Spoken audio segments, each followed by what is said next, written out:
Kembali lagi di channel Rekapin MM. Sebelum memulai, silahkan subscribe terlebih dahulu untuk membantu channel ini terus berkembang. Suatu perjalanan yang begitu jauh, akhirnya tiba di suatu tempat, sebuah desa di mana kakek Liu mendaratkan kakinya di situ. Pagi yang cerah nampak dari atas pegunungan. Sampai di suatu perkampungan, ada sebuah tulisan yang ditancapkan ke tanah. Pemberontak dari aliansi Murim dilarang masuk. Kampung itu bernama Hu County, di mana terdapat surganya anggota dari fraksi Yun Orthodox. Di perjalanan ada dua pria saling bicara. Aku dengar kau tadi memberi pelajaran orang-orang ortodok itu minggu lalu ya.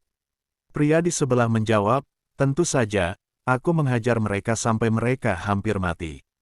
Biarkan aku membelikanmu minum, jadi tolong ceritakan lebih lanjut lagi. Bolehlah, ayo sekarang kita minum menuju ke kedai minum. Tiba-tiba kakek Liu lewat di depan mereka. Pria tersebut tidak tahu siapa kakek tadi. Aku tidak pernah melihat patua itu sebelumnya, mungkin dia kemari untuk mencari tempat mati. Kakek Liu melewati kedai, pedagang pun menawarkan dagangannya. Daging babi lagi diskon, ayo siapa yang mau beli? Satu ayam harganya 5 tael saja, kata pedagang itu. Seol pun bicara pada kakek, ayamnya mati, enak kelihatannya. Kasihan ayamnya. Kakek jawab, anakku, apa kamu sedih, karena ayamnya mati? Kalau begitu, haruskah kita bertemu dengan teman kita yang pergi ke surga itu? Mereka menuju kedai tersebut, Seol langsung menyantap ayamnya, dia nampak lapar sekali. Kakek bilang, Seol, makannya pelan-pelan. Terdengar dari kejauhan, hei, bedebah, sialan. Apa, katamu, mau berkelahi ya? Lalu kakek bergumam, meskipun aku tidak mau membawa Seol ke tempat yang penuh orang-orang Yun Ortodok ini. Kami tidak punya pilihan lain, selain datang kemari untuk menghindari pantauan aliansi Murim. Ada pria bicara, apa kau lupa, kalau tempat ini, ada di bawah pengawasan sindikat Yun Orthodox, minumnya pelan-pelan saja. Kakek bergumam lagi, ini memang terlihat seperti keputusan yang beresiko, tapi berkat kekuasaan sindikat Yun Orthodox, kondisinya tidak seberbahaya yang aku kira.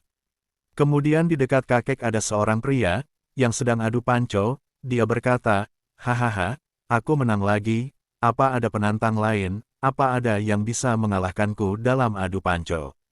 Kakek bergumam, apa itu sejenis judi, uangnya yang terlihat begitu banyak, setelah beberapa saat, ternyata tidak ada penantang, uangnya mau diambil pemenangnya, tiba-tiba, ada seorang pria menantangnya.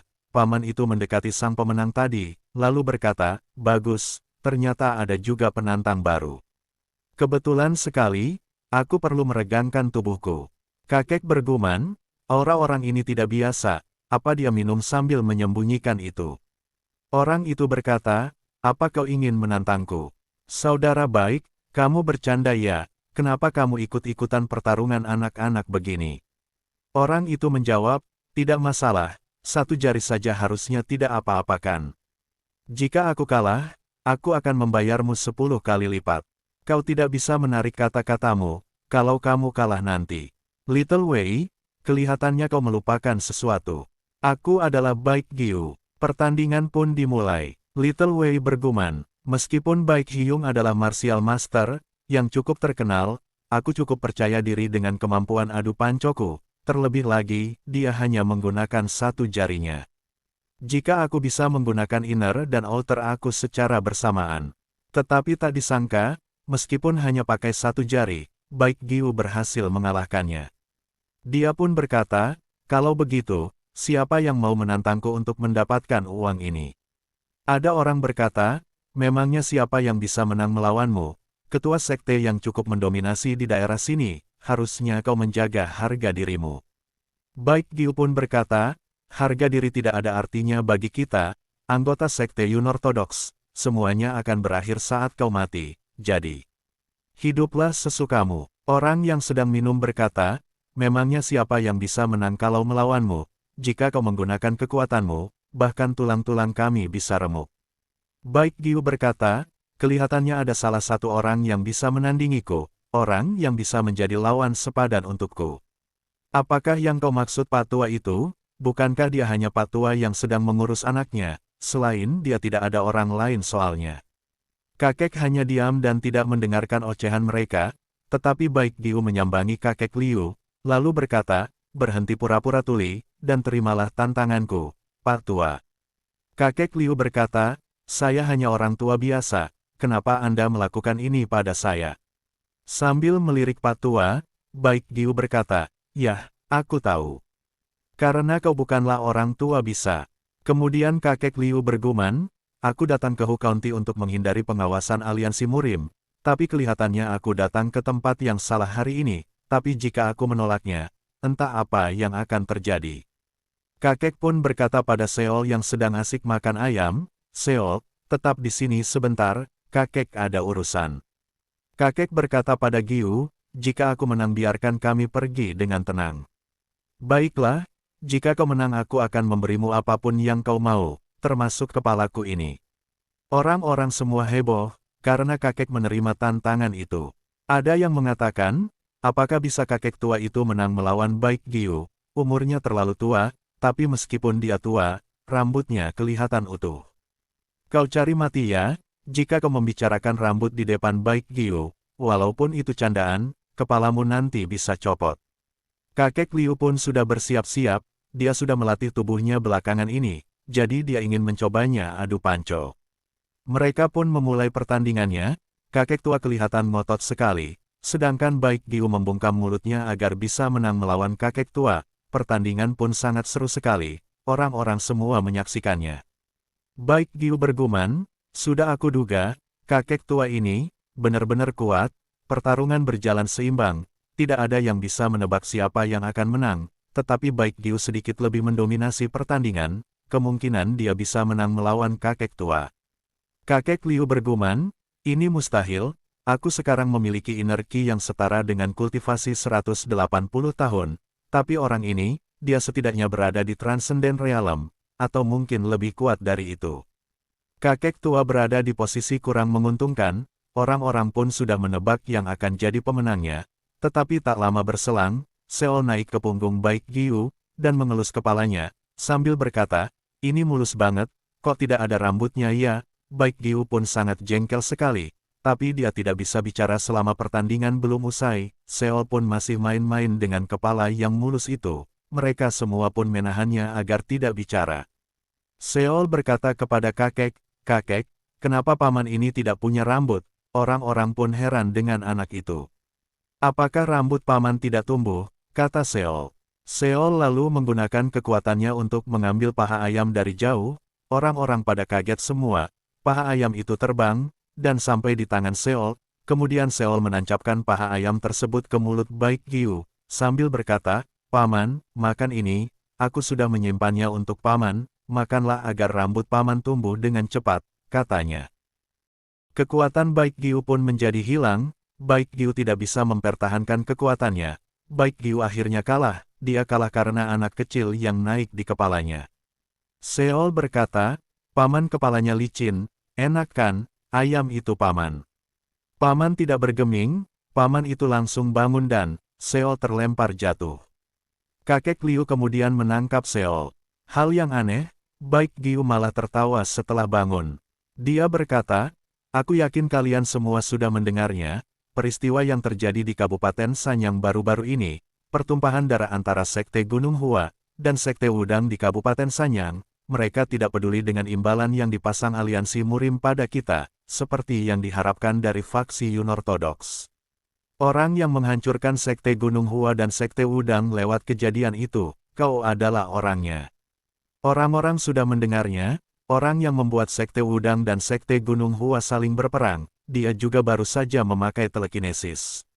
Baik Giu berkata sambil menghormati kakek, prajurit hebat, maaf atas ketidaksopanan saya, saat aku melihat tombak dan anak kecil itu, aku langsung menyadarinya, tapi aku ingin mencoba seberapa luar biasanya dirimu. Aku sudah cukup puas sekarang kau adalah pahlawan Sekte Yunorthodox. Kakek Liu pun terperanjat dibuatnya. Terakhir kali, aku dipanggil prajurit hebat itu sudah puluhan tahun lalu, aku tidak menyangka akan mendengarnya lagi dari anggota faksi Yunorthodox. Tak lama dari itu, Baik Giu mentraktir semua orang yang ada di situ, untuk merayakan pertemuan kita dengan kakek Liu Jingsan, Baik Giu yang akan traktir semuanya. Kakek bergumam, apakah orang-orang ini tidak terikat dengan formalitas? Baik Giu pun memanggil kakak, dan mengajak minum kakek Liu, biarkan adikmu ini yang menuangkan minuman segelas untukmu. Syukurlah, bukan kepalaku yang kau inginkan, kakak. Kakek Liu menjawab, mana mungkin aku melakukan itu. Seperti yang kau ketahui, kami sedang dikejar aliansi Murim. Aku akan berterima kasih jika kalian membolehkan kami menetap di sini sementara. Baik Giu berkata, jangan khawatir tentang itu, karena perjanjian yang ditandatangani oleh jalur sindikat Yun Ortodoks, aliansi Murim tidak akan bisa menampakkan kaki mereka di Kabupaten Hu County. Tetapi ngomong-ngomong, ada yang ingin aku luruskan, orang-orang di sini mengira kau yang tadi menggunakan telekinesis, tapi aku jelas melihatnya. Kakek Liu berkata, mereka tidak akan percaya walau aku memberitahu mereka. Coba saja pegang tangan anak ini. Baik pun berkata, dasar, kau satu-satunya orang yang bisa tertawa riang. Setelah mengolok-olok kepalaku, mereka pun bersentuhan tangan, tetapi Baik kaget setelah bersentuhan. Baik Giu terpental jauh, setelah Seol menyentuhnya, lalu berkata alam tanpa batas, dia benar-benar berada di alam tanpa batas. Kakek Liu pun tidak tahu apa yang dimaksud dengan perkataan Baik Giu. Setelah makan selesai, Baik Giu dan kakek itu pergi ke tempat tinggal mereka, sambil bercerita, tubuh abadi, Blue Wolf, inti terdalam, Sword Empress, aliansi Murim, tidak terbayang kalian bisa melalui semua itu dalam waktu yang singkat. Sebenarnya, ada desas-desus yang mengerikan selama beberapa tahun belakangan ini, tentang anak kecil dengan tubuh yang spesial menghilang. Beberapa waktu lalu, ku dengar, keluarga besar Fu juga dihabisi, tapi yang aneh adalah hanya tubuh bayinya yang menghilang. Kakek Liu juga mendengarnya. Ngomong-ngomong, jangan khawatir tentang para bedebah aliansi Murim itu, mulai sekarang kau bisa beristirahat dengan tenang di tempat kami. Kakek Liu berkata, terima kasih aku berhutang padamu, ternyata ini lebih besar dari perkiraanku, untuk orang semuda dirimu ini, prestasi yang luar biasa. Baik Giu berkata, aku hanya mewarisi dari ayahku. Boleh aku tahu nama ayahmu? Namanya Baik Wun Hyun, katanya dia diserang oleh seorang dari aliansi Murim, tapi aku masih belum tahu apa yang sebenarnya terjadi. Kakek Liu berkata, pisau darah ekstrim, Baik Wun Hyun.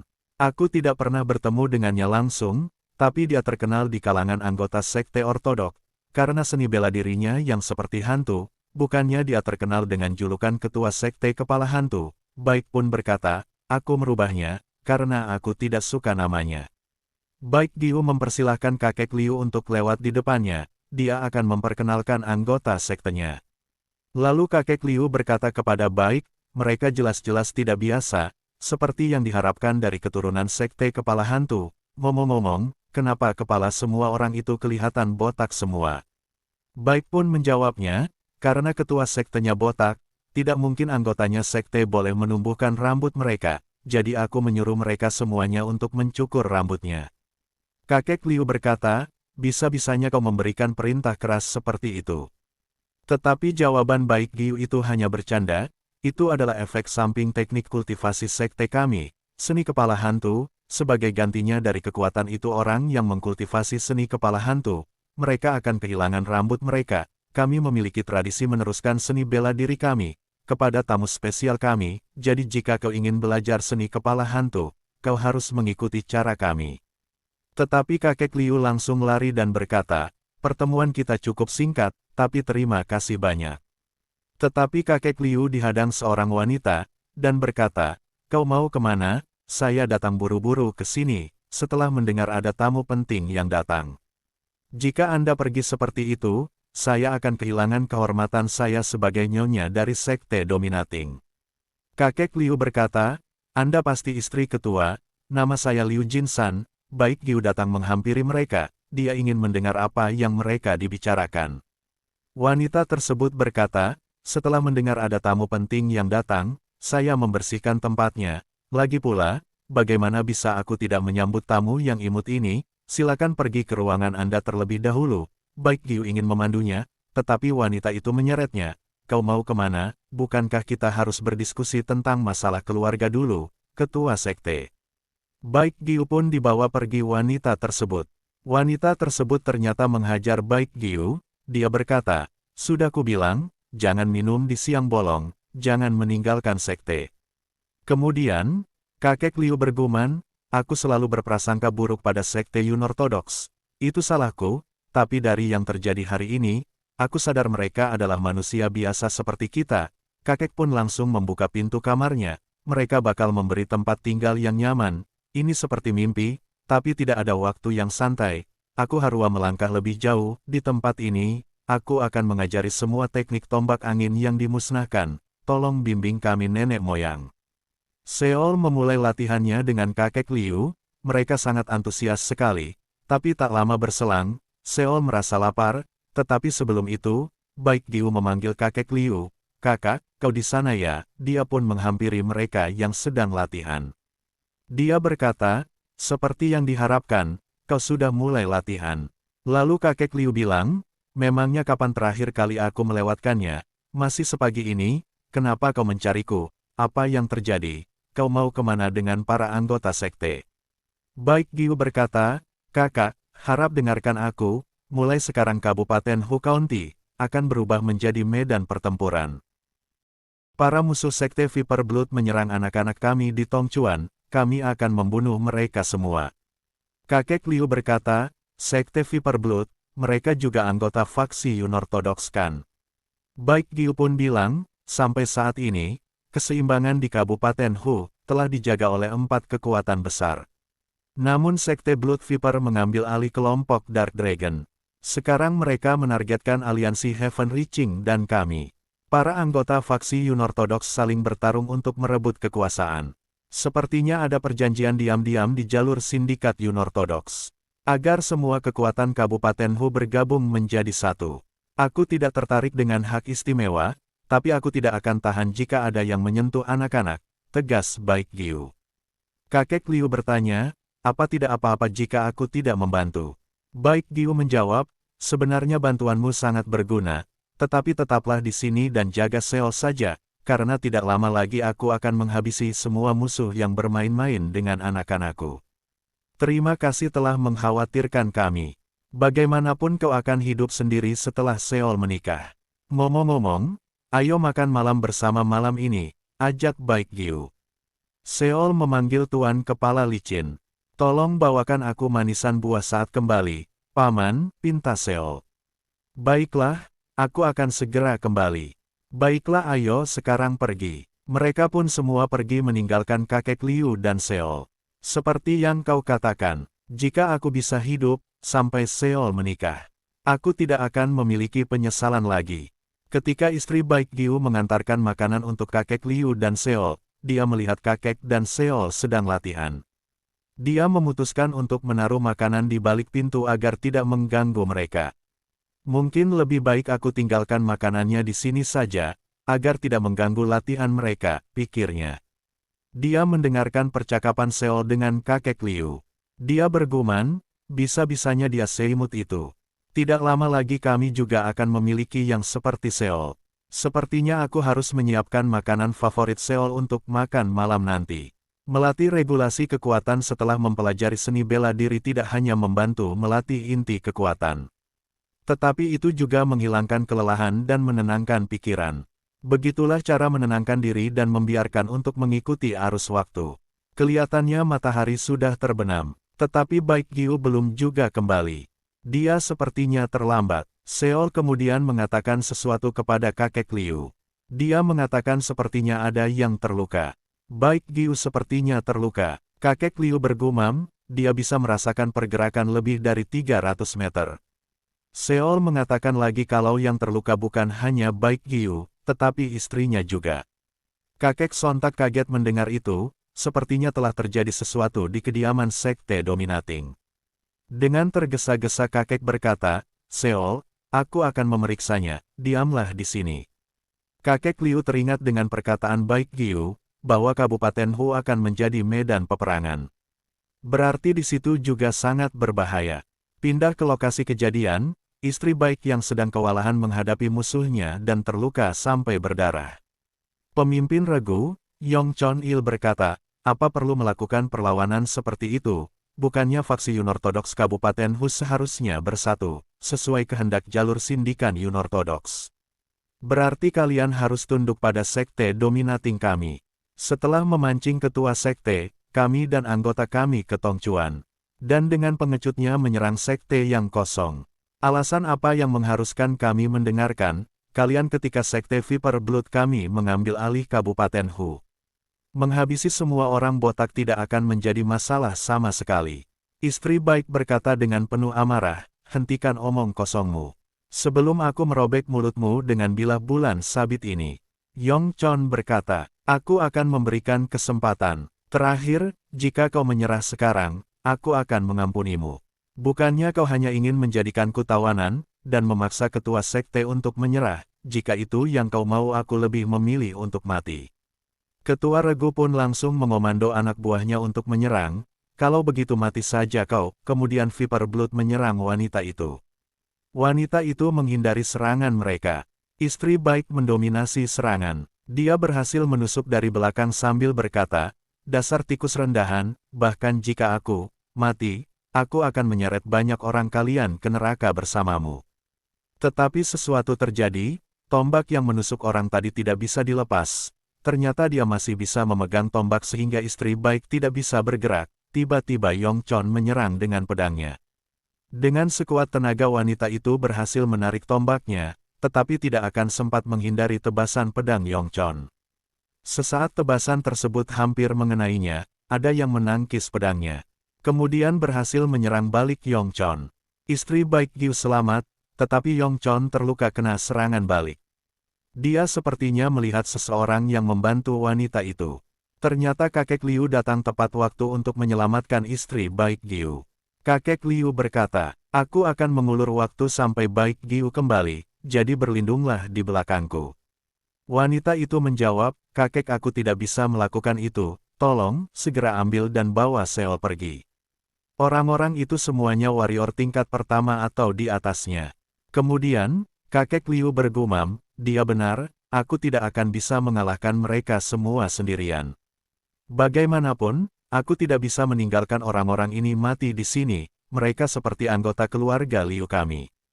Yongchon berkata, dari mana orang tua gila ini datang, orang tua ini akan memberikan kalian kesempatan terakhir. Yongchon bergumam, aku bisa merasakan tekanan yang sangat besar dari suaranya, dia tidak bisa diremehkan. Kakak Liu berkata, jika kalian kembali sekarang aku akan mengampuni kalian. Ketua regu berkata, jangan sampai lengah, formasi Viper Blood. Kakek pun berkata lagi, jadi itu jawaban kalian. Seol muncul dari punggung kakek, lalu kakek bilang, apa yang kau katakan padamu jika aku melakukan hal yang buruk, Seol? Seol menjawab, memukulmu.